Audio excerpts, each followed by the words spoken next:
Lucky bank के अंदर दाखिल तो हो गया था, लेकिन जब मैनेजर ने उससे पैसे निकालने के लिए कार्ड मांगा तो उसके पास कार्ड नहीं था। उसकी फटेहाल हालत देखकर पहले ही मैनेजर को गुस्सा आ रहा था और उसमें लकी ने ये डिमांड रख दी थी कि वो फिंगरप्रिंट से पैसे निकलवाना चाहता था। लेकिन पानी तब सर के ऊपर से निकल गया जब उंगली मैच नहीं हुई। मैनेजर ने फोन निकाला और पुलिस को फोन लगाने लगा।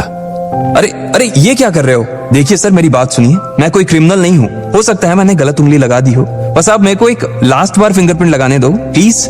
लकी ने उसके सामने हाथ जोड़ते हुए कहा, देख, ये उंगली भी अगर नहीं लगी ना तो फिर ये मत कहना कि मैं अगली उंगली भी ट्राई करके देखता हूँ। बार बार ऐसा नहीं चलने वाला है। अगर ये वाली काम नहीं की तो मैं सीधा पुलिस को फोन करने वाला हूँ अभी। मैनेजर ने लकी को धमकाते हुए कहा। उसने अपने एक हाथ में मशीन और दूसरे हाथ में मोबाइल फोन पकड़ा हुआ था। उसने अपनी स्क्रीन पर पुलिस का नंबर खोल रखा था और उसका अंगूठा हरे बटन पर ही टिका हुआ था। इधर लकी ने अपने सीधे हाथ की उंगली को अपने पैंट से साफ किया और भगवान का नाम लेकर उसे उस मशीन पर लगा दिया। जैसे ही उसकी उंगली उस मशीन पर पड़ी, अब की बार फिर मशीन से एक आवाज आई और वो चमक कर हरी हो उठी। तभी मैनेजर के मोबाइल पर एक मैसेज आया। मैनेजर ने उस मैसेज को पढ़ना शुरू किया। Verification successful. खाता 1, नाम लक्ष्मण लाल अग्रवाल, खाता नंबर 01104। जैसे ही मैनेजर ने इस मैसेज को देखा, उसकी आंखें फटी की फटी रह गई थी। उस मशीन पर चमकती लाइट को देखते हुए लकी की आंखें भी चमक आई थी। लकी उस हरी बत्ती को देखते ही झूम उठा था और फिर उसने मैनेजर को घूर कर देखा। उसके दिमाग में वो सारी बातें चल रही थी जो मैनेजर उससे अभी थोड़ी देर पहले सुना रहा था।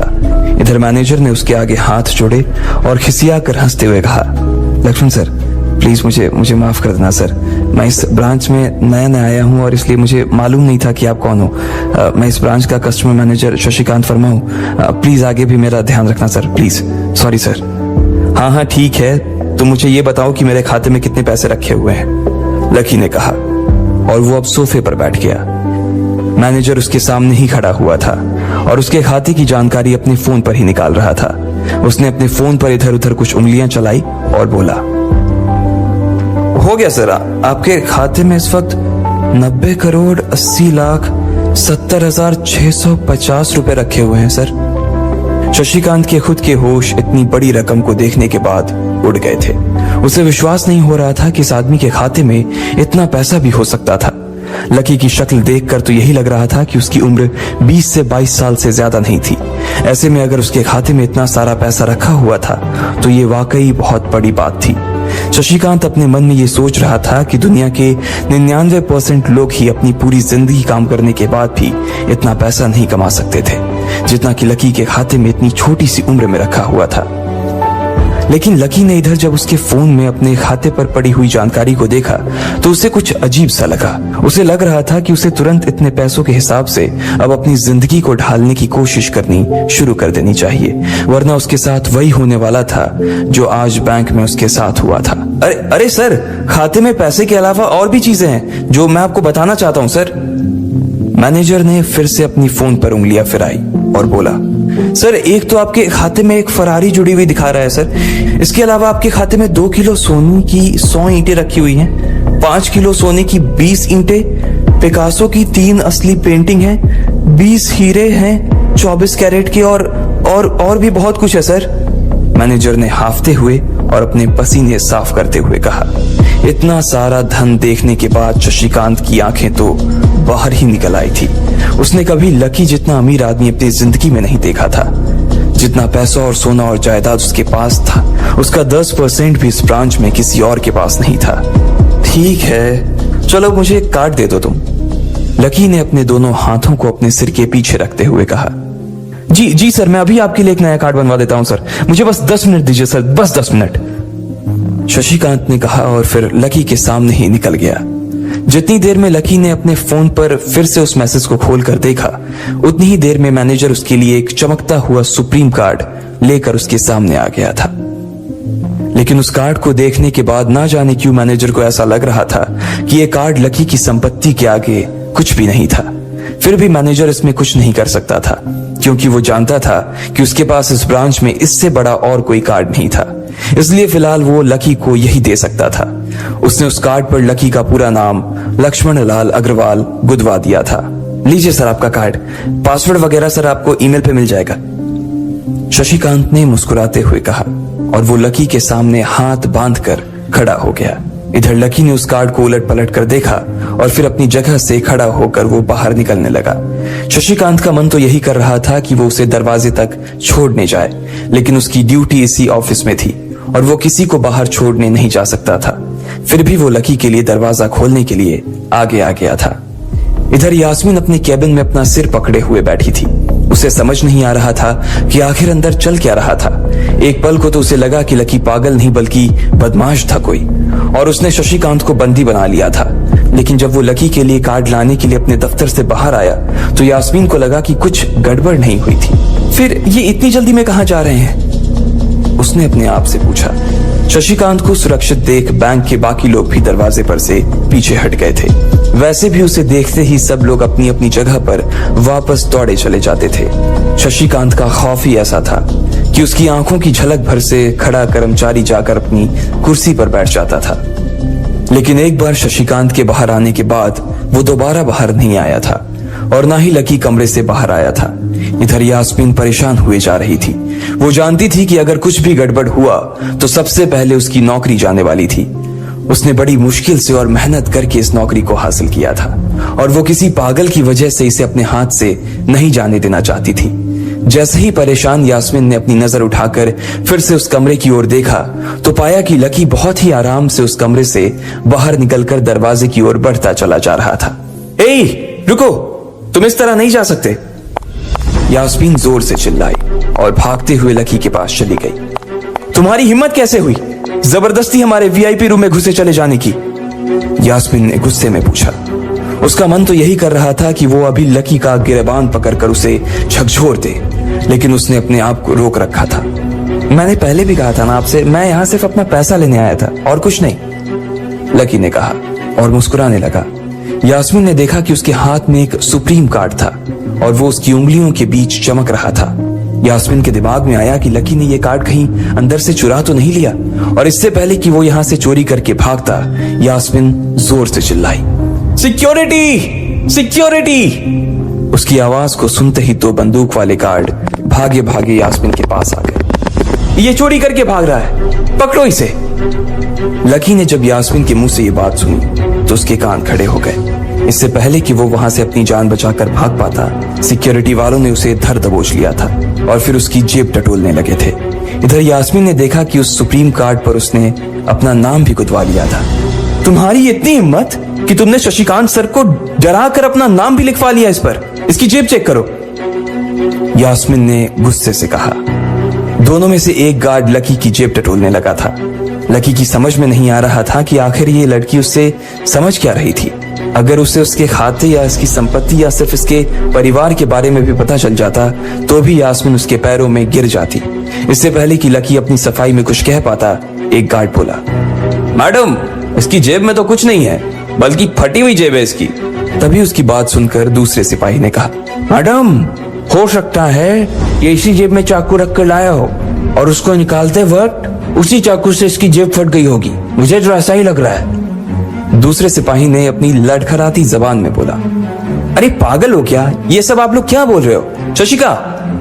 इससे पहले कि लकी आके कुछ बोल पाता, एक गार्ड ने उसके दोनों हाथों को मरोड़ दिया था। इधर यास्मीन अपने मन में सोच रही थी कि अगर वो चाकू लाया था तो फिर वो चला कहां गया था। बाप रे! अचानक से यास्मीन की आंखें बड़ी सी हो गई थी। उसे लगा कि लकी ने उस चाकू से शशिकांत का खून कर दिया था।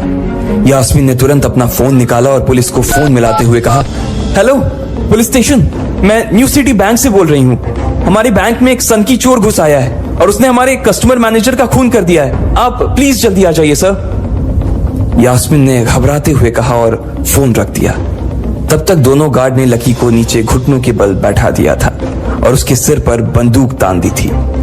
जैसे ही बाकी लोगों ने भी अपनी आंखों के सामने ये मंजर देखा तो वो सब लोग भी लकी के आसपास घेरा बनाकर खड़े हो गए। अंदर बैठे मैनेजर ने जब इस हलचल को देखा तो वो भी अपना सारा सिस्टम बंद करके बाहर आ गया। अरे क्या हो रहा है ये सब? उसने जोर से आवाज देते हुए पूछा। जैसे ही सब लोगों ने उसकी आवाज सुनी तो वो चौंक गए और शशिकांत वर्मा की ओर देखने लगे। देखने वालों में यास्मीन भी शामिल थी और उसने देखा कि उसका मैनेजर तो जिंदा है और सही सलामत उसकी आंखों के सामने खड़ा था।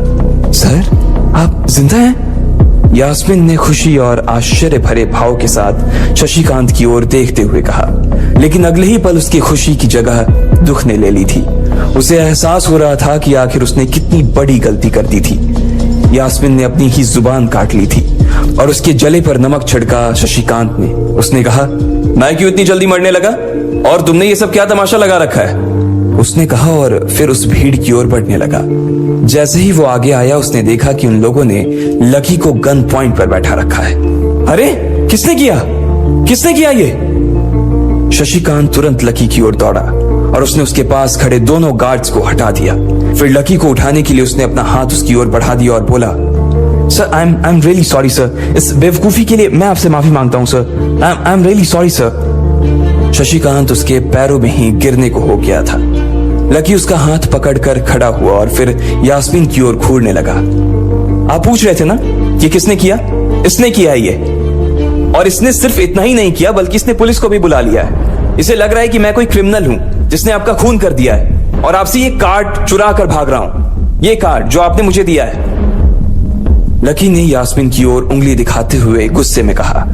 अचानक ही सब लोग थोड़ा पीछे हटकर यास्मीन को देखने लगे थे। यास्मीन घबराई हुई सी फर्श पर तो कभी छत को देखे जा रही थी। यास्मीन, जो मैं सुन रहा हूं क्या वो सच है? शशिकांत ने यास्मीन को घूरते हुए गुस्से में पूछा। उसकी आंखों में छुपे गुस्से को यास्मीन बर्दाश्त नहीं कर पा रही थी, इसलिए उसकी ना तो लकी से और ना ही शशिकांत से नजर मिलाने की हिम्मत हो रही थी। फिर भी वो जानती थी कि उसका चुप रहना इस वक्त उसके लिए बहुत खतरनाक हो सकता था, इसलिए उसने कहा, सर ये सब मेरी गलती है सर, ये मेरी बहुत बड़ी मिसअंडरस्टैंडिंग है सर। मुझे लगा कि ये जबरदस्ती अंदर घुस आया है और इसने आपके ऊपर हमला करके आपसे जबरदस्ती ये कार्ड बनवा लिया है और फिर आपको मार दिया है सर। यास्मीन ने घबराते हुए कहा। उसकी डरी सहमी सी आंखों में अब आंसू ही आ गए थे। मैनेजर ने जब उसकी ये बात सुनी तो उसने अपना सिर पकड़ लिया। यास्मीन जैसी समझदार लड़की इतनी बड़ी भूल कैसे कर सकती थी? उसने लकी को पहचाना ही नहीं था। खैर, मैनेजर को लगा कि इसमें उसकी कोई गलती नहीं थी। जब वो खुद लकी को नहीं पहचान पाया था तो फिर यास्मीन कैसे पहचान पाती? इसलिए उसने सोचा कि सबके सामने उसे कुछ कहने से अच्छा था कि वो यास्मीन को एक कोने में ले जाकर लकी की सच्चाई बताए। शशिकांत ने उसका हाथ पकड़ा और उसे खींचकर अपने साथ खंबे के पास ले गया और बोला, तुम्हें मालूम है ये कौन है? अरे ये लक्ष्मण अग्रवाल है, लक्ष्मण अग्रवाल खानदान का वारिस। तुम्हें पता है ना कि अग्रवाल खानदान का खाता हमारे बैंक की जितनी भी शाखाएं हैं उसमें सबसे बड़ा खाता है। यास्मीन ने जैसे ही ये नाम सुना उसके पैरों के नीचे से जमीन खिसक गई थी। वो जानती थी कि अगर न्यू सिटी बैंक इतनी ऊंचाइयों पर पहुंचा था तो उसके पीछे अग्रवाल खानदान का सबसे बड़ा हाथ था। इस बात का जिक्र उससे तब भी किया गया था जब उसने नौकरी ज्वाइन की थी। तुम्हें पता है इस लड़के के नाम पे कितनी प्रॉपर्टी है? ये अपने दम पर ना इस पूरे एरिया को खरीद सकता है, शशिकांत ने यास्मीन से कहा। यास्मीन जैसे जैसे लकी को देखी जा रही थी वो बड़ी बड़ी आंखों से उसे घूरे जा रही थी। लकी कभी उन दोनों को देख रहा था तो कभी अपने आसपास खड़े लोगों को देख रहा था। अब सबसे पहले तो पुलिस को फोन करो और उनसे कहो कि हमसे गलती हो गई थी, और उसके बाद जाकर तुम उनसे भी माफी मांगो, और अगर उन्होंने तुम्हें माफ कर दिया तो तुम्हारी किस्मत, वरना समझ लेना कि तुम्हारी नौकरी चली गई, शशिकांत ने कहा और दौड़कर लकी के पास जाकर खड़ा हो गया। इधर यास्मीन अभी भी वहीं पर खड़ी थी। अभी अभी जो शशिकांत उसे बता कर गया था वो यास्मीन पचा नहीं पा रही थी। उसे लग रहा था कि इसमें उसकी कोई गलती नहीं थी, लेकिन कोई उसकी सुनने वाला नहीं था। बैंक उस छोटी सी मैनेजर के चक्कर में अपने सबसे बड़े कस्टमर को छोड़ने वाला तो नहीं था। अब मेरे पास और कोई रास्ता नहीं बचा है, यास्मीन ने निराश होते हुए अपने आप से कहा, और फिर अपनी जेब से फोन निकालकर पुलिस थाने में फोन लगाया। जैसे ही यास्मीन ने पुलिस वालों से ये कहा कि उससे गलती हो गई और जिसे वो बदमाश समझ रही थी असल में वो बदमाश नहीं बल्कि शहर के सबसे बड़े रईस का बेटा था, तो उधर से आवाज आई, मैडम सॉरी, लेकिन अब तो गाड़ी निकल गई है, वहां पहुंचती होगी। अब आपको जो भी कहना है इंस्पेक्टर साहब से कह देना। और उस पुलिस वाले ने फोन काट दिया। मर गए, यास्मीन ने अपने आप से निराश होते हुए कहा। उसके हाथ थर थर कांप रहे थे। उसे समझ नहीं आ रहा था कि अब वो क्या करे। अब उसके पास लकी से माफी मांगने के अलावा और कोई चारा नहीं बचा था। लेकिन अगर लकी सर ने मुझे माफ नहीं किया और उल्टा मेरे ऊपर डिफेमेशन का चार्ज लगा दिया तो यास्मीन ने अपने आप से कहा, और वो अब और भी ज्यादा घबरा गई थी। उसने देखा कि लकी उसे घूर कर देख रहा था। शशिकांत पूरी कोशिश कर रहा था कि वो लकी को शांत करवा सके, लेकिन लकी वहां से हिलने का नाम तक नहीं ले रहा था। यास्मीन उसके पास पहुंच गई थी। वैसे तो वो जानती थी कि उसे माफी मांगने से उसकी किस्मत बदलने वाली तो थी नहीं, फिर भी उसने एक बार कोशिश करनी चाहिए और लकी से कहा, सर मैं आपको गलत समझ रही थी सर। एक्चुअली आपके। यास्मीन ने उसके कपड़े को देखा और एक सांस लेते हुए आगे बोली, सर प्लीज मुझे माफ कर दीजिए सर। मेरी इंटेंशन आपको हर्ट करने की बिल्कुल भी नहीं थी। मैं तो जो कुछ कर रही थी बैंक की सेफ्टी के लिए कर रही थी सर। यास्मीन ने गिड़गिड़ाते हुए कहा और नीचे देखने लगी। इट्स ओके, कोई बात नहीं है, लकी ने कहा और उसके हाथ से अपना सुप्रीम कार्ड लेकर निकल गया। यास्मीन को अपने कानों पर तो विश्वास ही नहीं हो रहा था। वो मान ही नहीं पा रही थी कि लकी ने उसे माफ कर दिया था। उधर लकी को अपने आप पर विश्वास नहीं हो रहा था कि वो रातों रात इतना अमीर हो गया था। आखिर लकी इतने पैसों का क्या करने वाला था? क्या उसके खाते की बैलेंस की तरह वो भी रातों रात बदल जाता? ये पैसा उसकी जिंदगी को क्या दिशा देने वाले थे? आपको क्या लगता है, क्या होंगे इन सभी सवालों के जवाब? कमेंट बॉक्स में कमेंट करके जरूर बताएं और सभी सवालों के जवाब को जानने के लिए सुनते रहिए Insta millennium. Peter Pan, that's what they call me. I promise that you're never